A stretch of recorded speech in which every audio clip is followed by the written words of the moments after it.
A Knight of the Seven Kingdoms third banner episode has come today, whose title is The Squire, because in this episode, the mystery of the Squire has been solved. But not only this, many secrets have also been revealed. There are many hidden details as well, which we will discuss in today's video. So, I am your host, and you are watching Screen Secret Explain. And without any delay, let's start. Number 1. At the beginning of the episode, Dunk is shown sleeping, and Egg is waking up and staring at Dunk. If we understand the context of the previous episode, then how can he help Dunk by disturbing Egg by watching the tourney? And look at the contrast here. Number 2. Dunk is sleeping carefree, and Egg is using his brain as usual, trying to figure out things constantly, as he always does. There is a small detail here that Egg makes a sound from his lips. Now, if he doesn't know, then tell him that the sound was of Thunder Horse. The edit is done in such a way that it looks like Egg made that sound. In the first time, I was confused that Egg is a big voice actor. Number 3. When Egg takes Dunk's horse to the woods so that he can train, there are very subtle details here. He says this line. Now, he says, "My father told me." This is what Egg says to the horse. Now the point here is that Egg is hiding from everyone that he is a Targaryen, even from Dunk. Now here, he said to the horse that what my father used to say. But in the episode, when Dunk asks him, "Did you know your father?" then he clearly says, "Lie," and refuses. If someone has not read books and only paid attention to this, then he must have understood how much Egg lies to Dunk to hide his identity. Number 4. He accuses Egg that he has stolen. Now, there is a lot of tension here, because medieval justice is very brutal. If a commoner is caught with the property of a knight, then most probably he will be hanged. But Egg doesn't panic. He uses wit. When Wiseling makes fun of his height, then he says, "I Sir Duncan the Tall, he is large enough for the both of us." This line is not defensive. This is a very clever deflection. Egg is hiding his identity, making his smallness a weapon. Number 6. Now notice a visual detail. His sigil is visible on Wiseling's armor. A door of oak, surrounded by steel on black field. This house is Wiseling's heraldry, and it is barely mentioned in the books. The show canonized it. This attention to detail shows that the creators are taking the minor houses seriously. Number 7. Now there is a very intimate scene. Dunk teaches Egg how to put a patch on his chimney.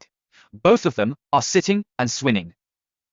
This is a traditionally very feminine work in this setting, because here we can say that those people who are not that privileged, those who are not from the Targaryens or a rich family, they are the ones who have to do all this themselves. And Egg does not know this, because his upbringing has not been like this. But there is a necessity here. Dunk and Egg are both outsiders, and there is no one here who will help them or will do. Number 8. After this, Egg is singing a song, or let's say, a poem. From the lyrics, it is clearly known that he is talking about the Battle of Redgrass Field of Blackfire Rebellion. This battle is called the Battle of Redgrass, because when he killed 10,000 soldiers in the battlefield of Greengrass. Apart from this, by the way, Egg has spoiled the entire Blackfire Rebellion. But he has spoken in a lot of hints. Here he has mentioned Anvil and Hammer, who were two brothers. Now, what exactly did they do? And which two brothers? What was their real name? This comes in the spoiler. So when the movie of Blackfire Rebellion comes out, then we will talk about this. Number 9. Then Dunk vomits. Yes, hero vomits nervously here. You rarely see this in high fantasy. Robb Stark, Jaime Lannister, or Jon Snow have never been seen vomiting in fear. But Dunk is a real person. He is terrified. Imposter syndrome is eating him. He is thinking, actually I'm not a nut. People will find out, and I will fail. And this was the first day of the tourney, so he was very nervous before fighting. Egg consoles him with a technicality. The right of first challenge goes to highborn knights, so you are safe for now. This dialogue is a reversal of power dynamics. He is teaching the rules to the Square Knight. Egg has encyclopedic knowledge, because he is literally a prince. He knew about Sir Wiseling. He recognized him as soon as he saw him. And Dunk, despite being Sir Duncan, is clueless about the rules. Number 11. Another dialogue is gold here, directly lifted from the source material. Egg casually mentions, "Is it odd that I had black hair growing out of my stones?" And here Dunk replies, "It's odd that you are telling me." This line does 3 things. First, it establishes brotherhood, because only close friends share this. Second, it reminds you of Egg's age. He is in puberty. Third, Egg is clearly lying here. He doesn't have black hair. He must have white hair. Number 12. When Egg and Dunk go to the market to buy eggs. Then exactly in this frame, this horse is shown whose neck is cut.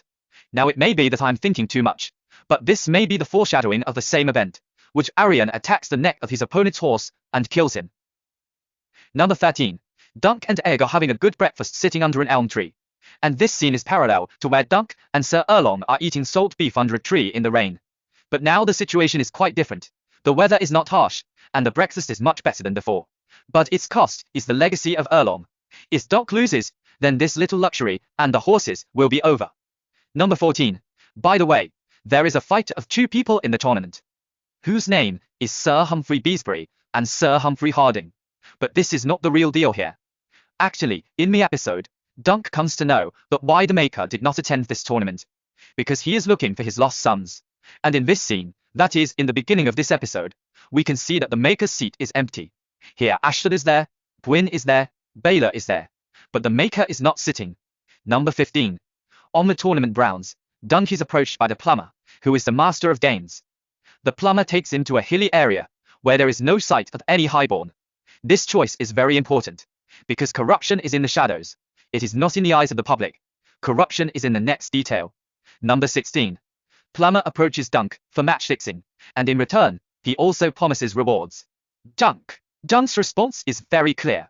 I do not want a victory that I have not earned. This line looks simple, but it defines Dunk's moral core. He is desperate, he is hungry, he is poorly equipped, he is outclassed. Still, he rejects the easy path. This is the foundation of a true knight. That is, even though he is an imposter. But he also has all the qualities of a true knight. And this match-fixing subplot is not in the books. It has been added for the show. Number 17. Now the action begins. Prince Arion Targaryen enters, and his entrance is pure spectacle. He has black scales in his armor. He looks demonic, and there are flames on his helmet. This design choice looks cool on the surface, but it also has a deeper meaning. Flames symbolize the obsession of Arion. He believes that he is a dragon, or he can become a dragon. This grandiosity is a symptom of delusion, and this is also a very good foreshadowing of the upcoming event. Number 18. Here when the pavilion is shown, there are dragons in Valar's tent, because obviously he is Targaryen. Along with that, there is the tent of Humphrey Harding. There is also the tent of Sir Lionel Baratheon and Lord Ashford's son, who is also fixing the match. Number 19. A very subtle thing has happened here. When Arion faces Humphrey Harding, Egg says, "Kill him. Kill him." Seeing this, Dunk is a little surprised that how is he talking about murdering a prince here? And this particular moment gets more intense at the end of the episode, because actually, he was cheering his elder brother to death. Number 20. Arion plays dirty game and kills Humphrey's horse. Now, one thing to be noted here is that Dunk is not able to see this scene at this time, because we have seen from episode 1 that how much he likes that horse. Now he is going to kill his brother to death.